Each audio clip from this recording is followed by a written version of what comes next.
Hey Chris, do you have a minute? Yeah, what's up? I wanted to ask you for an update. What's new at Virbe recently? We've just released Virbe version 2.0. Okay, why? What's the story behind it? Until summer this year, over 100 experiences were built with Virbe.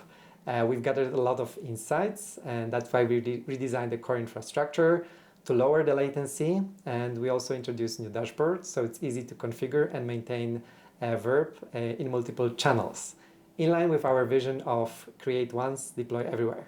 Okay, sounds great. Is there anything in the new platform that you're especially excited about?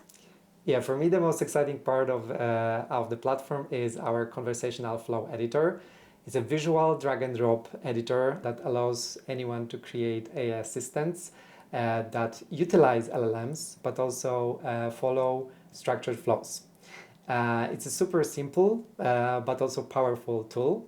So it can be used in any use case, such as shopping mall, hotel chains, or even for a website, for an agency or a comic book store. Okay, how can people get their hands on it then? You can sign up today.